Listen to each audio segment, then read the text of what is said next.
The Marvel Cinematic Universe, an inescapable pop cultural juggernaut, bitch! As a long-running adaptation of Marvel Comics on a particularly large scale, it's only natural that some of the less favorable elements of those very comics go on to become problems in the MCU as well. The focus of this video is not really going to be on the quality of these popcorn flicks. I'm not trying to be a movie reviewer or critic or anything with this. Instead, I wanted to examine and take a quick look at how the MCU shares a lot of the problems that the comics it adapts has, but oftentimes without the elements that still make the comics work in their own unique way. It's also a chance for me to be a little bit of a hater, no point in hiding that fact, but hey, what's life without a little complaining? And also, if you're watching at all, thank you. I hope I don't come off as too much of a pretentious prick who barely even half knows what they're talking about. If I make fun of myself first, nobody else can insult me. That's how it works. Now, let's get into it. Or try to get into it. And yes, that was a smarmy comment on a point that I have yet to make, but will make right about.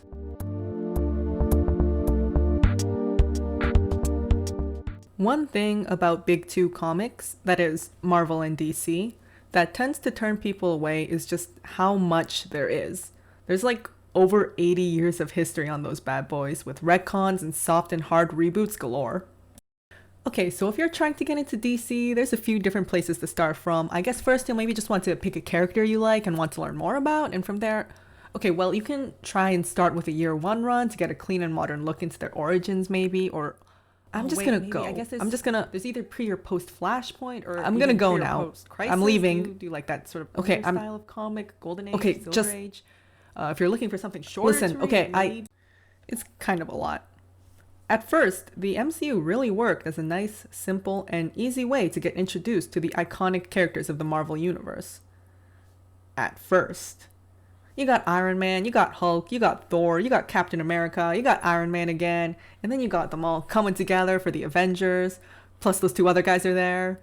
Straightforward, easy. Just a couple of hours and now you know all about those Marvel characters. It's a pretty big handful of movies, but it's more than manageable. And all of them coming together for the Avengers was a pretty big deal, especially at the time, because, you know, movies didn't exactly do that before, outside of direct sequels or prequels, really. But then it just kept going. More and more movies, all in the same shared universe, and then TV shows got thrown into the mix, and if you really want to get pedantic, and I do, even some comic book tie-ins that nobody read unless you're me. They're really not that good, don't bother. I don't even know if they're considered canon, and I don't even care enough to check.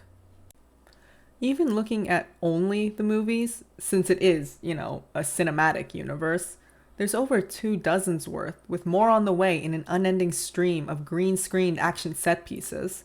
Sorry for attacking the low-hanging fruit, but I played Fruit Ninja as a kid, and I know what I'm about. Add on a bunch of TV shows, and you've got yourself a whole lot of hours needed to get the big picture, as it were. That's nearly 80 hours. And I totally calculated that watch time on my own, and I definitely didn't just Google it. And with the release of No Way Home, which crossovers with other Spider-Man media outside of the MCU, an extra 5 movies are added to that list of things needed for the big picture in one fell swoop. I'm talking about the Sam Raimi trilogy and the Amazing Spider-Man movies, but to be fair, those are masterworks of cinema and should be seen by everyone anyway.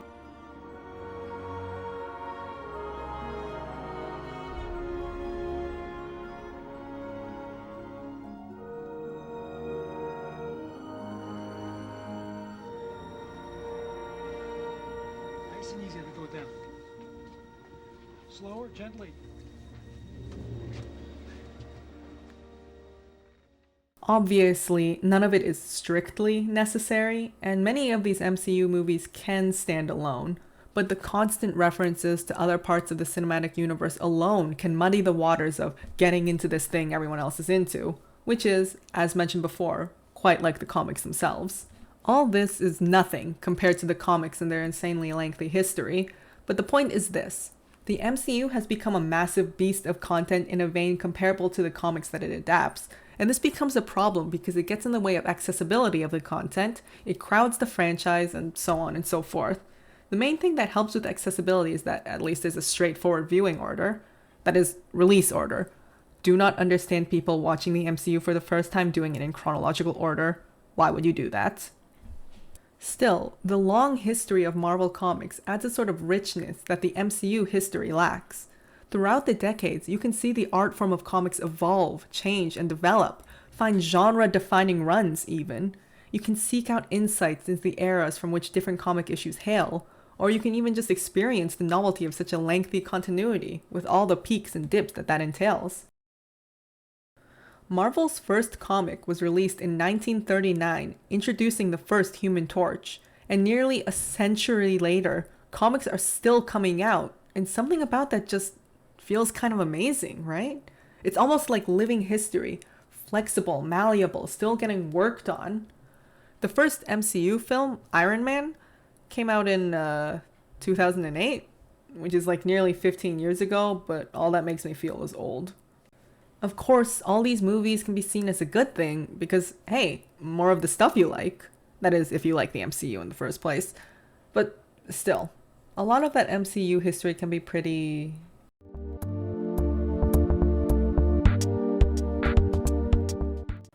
I'm far from the only person to criticize the MCU, and people smarter and more articulate than me can really get into the nitty-gritty of how the MCU and its content can be pretty... I guess the best word would be generic. It feels like they always ask the same thing of their audiences. Care about this guy, watch them beat up these guys, maybe their character develops in exactly the way you were expecting it to. Not that there's necessarily anything wrong with that in terms of being an MCU enjoyer. I like a handful of those films myself. Just, popcorn flick's gonna popcorn flick. That's just how it is. A lot of movies happen to be generic, and the MCU happens to consist of, well, a lot of movies, as previously discussed. Still, the MCU does very much follow a basic structure, and when looking at the MCU as a whole product, this becomes even more noticeable. It's one thing when a random action movie comes out and it follows the formula and doesn't take risks. It's something else when yet another movie comes out in this massive franchise with tons of movies already, and it follows a formula and doesn't take risks. It doesn't help that a good bunch of these movies are origin stories, and so they follow the mold of the hero's journey even more closely than average. Quick little sidebar, what is the hero's journey, also known as the monomyth? Essentially, it's a template for stories that involves a hero walking around in a circle. First, they get called to an adventure, leave the known for the unknown, get helped and meet mentors, go through a death and rebirth, usually metaphorical, can be literal, you know how it is, and returns to the known, changed and transformed. Like I said, a big ol' circle. Obviously, the hero's journey is, on its own, not a bad thing to follow or take story beats from, but when you have over 20 movies in the same universe following it with relatively little variance, it's just kinda, It's not just in terms of story, though, that the MCU is cookie-cutter relative to itself.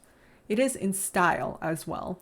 We've all heard the jokes, everything in the MCU is green screen, the actors weren't allowed to read the full scripts, etc., etc. It makes every movie feel samey on more than just a narrative level. It all looks, feels, and sounds the same.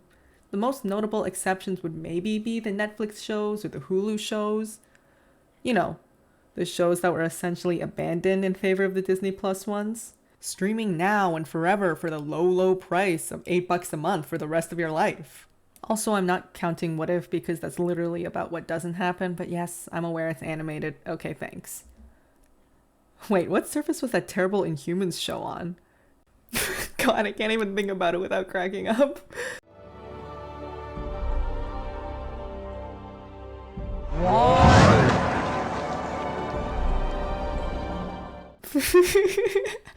Oh my fucking god, dude. There are MCU movies that push stylistic or tonal boundaries, like Doctor Strange, the Guardians of the Galaxy movies, Black Panther, Thor Ragnarok, or Eternals, which I imagine would be most people's go-tos for an MCU movie with unique visuals or a distinct tone. MCUV, I don't know, is that something? Still, not only are these notable exceptions incredibly few and far between, they are still mostly bound by the aforementioned narrative chains and by being a part of this huge franchise in the first place, which is also, in its own way, limiting. For example, the visuals of Doctor Strange, which I will definitely say can be quite striking, fitting for the character, are held back by how efficiently the rest of it fits into a mold. It makes it all feel like a spectacle garnish, rather than something the characters actually interact with in any truly meaningful way. Looking at all 27 and counting movies so far, it's difficult to ignore. There is a relatively consistent pattern that is rarely strayed from, even when looking at entire phases as a whole, and when this wandering off the beaten path does actually happen, it's usually in very small ways that are ultimately overshadowed. Again, though, this is kind of a popcorn action flicks from Hollywood problem, not just an MCU problem. Still, when all these movies are explicitly bundled together in a shared universe, the issue does become more prominent. Of course, Marvel Comics can have similarly formulaic plots. There's like at least 4 events where a bunch of superheroes just get mad at each other, for one. But the comics have the freedom of genres outside of just, action with snarky and quippy dialogue and one-liners, and tones outside of just make sure it's as fun as possible so it appeals to as many people as possible. Different artists and writers can also have their own distinct styles. This can be a very, very bad thing, but it does also help with giving certain runs and characters their own identity. This can be more or less noticeable depending on the specific situation, but in general and in comparison to the MCU, there's always at least some noticeable variety. And with all the soft reboots, love them or hate them, they do tend to shake things up at least a little bit. Wait, hold on. Are you seriously telling me there were 5 soft reboots within 6 years? What? Yeah, you know what? Comics kinda suck, actually.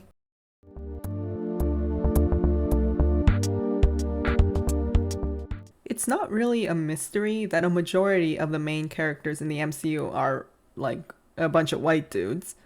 Of course, there's some big exceptions in the MCU, with Black Panther, Eternals, Shang-Chi, and Falcon and the Winter Soldier being some of the more prominent examples. Of course, as is the point of this video, the same can be said for the comics. A lot of the A-listers and most prominently featured characters are a bunch of white dudes. The MCU takes it a little bit further in this relatively lacking representation, though, with whitewashing and white characters helping themselves to story elements from characters of color. Wanda Maximoff is probably the most egregious example of this. In the comics, Wanda is a Romani woman, one of the more prominent Romani characters in Marvel, alongside her brother Pietro Maximoff, who's also been whitewashed in the MCU, and Doctor Doom. And for a while, before it was stupidly retconned, she was the daughter of Magneto, a prominent Jewish character. Meanwhile, in the MCU, she is inexplicably white, and also, Christian? Really hoping I don't need to expand on why that's bad, but if I do, other video essays out there discuss the topic better than I ever could. I'll link one in the description. There's also the matter of the classism inherent in Peter Parker, whose known comic history of being less than financially stable is erased. And if you want to bring up that time he was a fucking CEO or whatever in the comics, too late, I already did. I mean, seriously, in the MCU he can afford to just go on a fucking field trip to Europe? To fucking Venice? Like, are you kidding? Are you a jokester? On top of this, in the MCU, Peter Parker takes significant elements of Miles Morales' story for himself, in what I guess is an attempt to distinguish their version of Peter Parker from the numerous other times he's been on the big screen. From going to a fancy pants school to having an Asian best friend, which itself mangles the original relationship Peter had with Ned Leeds in the comics, and even to being so quick to associate with the team, Peter Parker in the MCU can feel a lot more like a white Miles than anything else, which isn't great. Another instance of this sort of thing happening in the MCU from the transition from comic to film is the whole deal with the Ancient One, and more prominently Monica Rambeau's role as having once been Captain Marvel herself, the first female one in fact, diminished and overlooked in its entirety. In the Captain Marvel movie, Monica is portrayed as a child who looks up to Carol Danvers, which basically translates to using this extremely significant black female superhero as a tool to prop up a white woman. There's also the matter of it taking the MCU like a literal decade before they finally let Clint Barton be deaf. Like, hey man, that's not cool. You can't just do that. There's also the issue of Disney's 10th first gay character in the MCU being this random guy, I guess. Cool?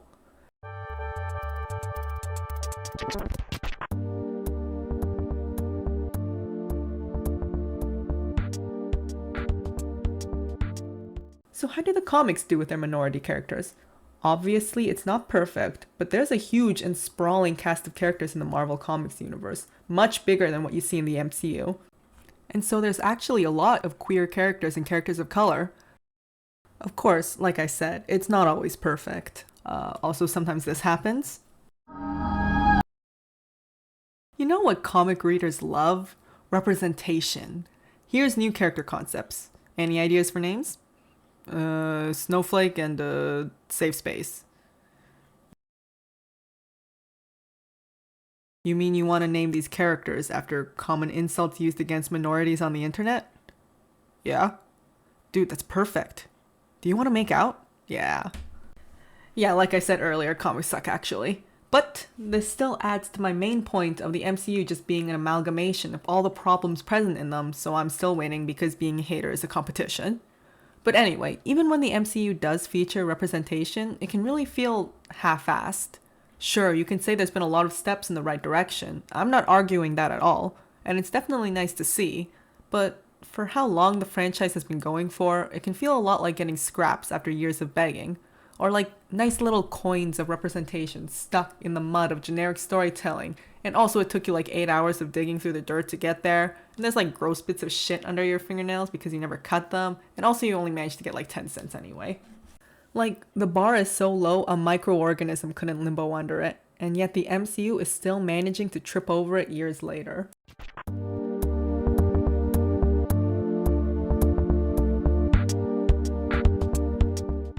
Marvel Comics have got a lot of storylines under their belt, as to be expected from over 80 years of continued existence. Like, I'm sure if you asked an 80-year-old dude for anecdotes, he'd have a ton of them. The years just keep coming and they don't stop coming. Marvel's got all kinds, from grounded stories about crime on the streets to far out there cosmic stories about dudes who eat planets for a living. Sometimes certain ideas and storylines get reused. A lot. It happens. Sometimes these ideas are reused to explore them in different and new ways, and sometimes these storylines are reused for the express purpose of getting people who like the original storyline to take a look. Oh, you'll never guess which old villain's back again. You'll never guess who's gone back to eating planets. It's like bait. Seeing as the MCU is an adaptation of the comics, it only makes sense that certain storylines and character arcs would get rebundled for the world of film and television. And it would similarly make sense that popular storylines would be the ones picked out from the fray. Like bait. Unfortunately, these rebundlings tend to be the opposite of full-assing it. I guess that'd be no-assing it. Ideas, stories, and visuals are repurposed and repackaged with no care for what actually made these elements work within their original respective stories, or with any care for the writers and artists who worked hard on the original material in the first place. Like, listen, the MCU is making insane amounts of money. There is literally no point in denying that. If you take a look at the highest grossing movies of all time, you'll see the top few spots are just absolutely littered with MCUVs. So you'd think that, hey, the original writers and artists must be getting a pretty fair amount of money, right? Well, okay, so the Winter Soldier movie made $700 million. Edward Brubaker alongside Steve Epting were the guys behind the entire Winter Soldier conceit in the first place. And they got $5,000. So, you know, not great. And that's without getting into things like Declan Shalvey's Moon Knight costume designs being used for the show without any pay at all.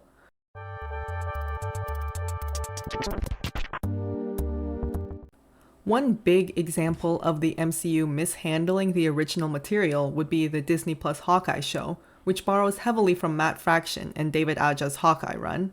To say that the MCU version of Hawkeye doesn't quite line up with the comics version of Hawkeye would be an under-exaggeration. The Disney Plus show is an attempt to adapt an incredibly character-focused work, but this attempt is paired with the MCU's inconsistent characterization of the main protagonist, that is, Clint Barton, and this means that the show ends up missing the mark with regards to nearly everything that actually mattered in the Fraction and Aja comic run, everything that made it so acclaimed. The Loki show similarly borrows numerous character and plot beats from the comics, but it is haphazardly put together, with offbeat pacing, and not the good kind, and lacking in the same weight of its own ideas that can be better found in the comics that inspired it. And if I can loop back a bit to the representation point from earlier, there's also a lack of integration of gender fluidity as a major part of its main themes regarding destiny and identity, as was present in one of the main runs that inspired the show, Agent of Asgard. On the movie side of things, because, again, cinematic universe, you've got the Guardians of the Galaxy movies, which are engaging looks into dysfunctional families and trauma, but as adaptations of the Guardians of the Galaxy comics, is a little more off-kilter in that respect, excluding all the comic stuff that came out after to better adhere to what the movies presented. Thor Ragnarok was a fun and distinct space-themed romp, but it can also be read as a dubious adaptation of the Planet Hulk storyline more than anything else. Comic elements, ideas, and stories get taken like balls, thrown like balls, and dropped like balls too. What's the point in adapting these iconic storylines if you're just gonna fumble? In general, a lot of depth and nuance that many of these iconic Marvel characters are bundled with get lost in the murky waters of movie and TV show adaptation. Things get cut out, things get left behind, things get reinterpreted in ways that go against the original intent, and so on and so forth. Of course, such things are inevitable when it comes to, well, adapting a work. But what I'm trying to say is that I find that the MCU doesn't really gracefully adopt the art of adaptation a lot of the time.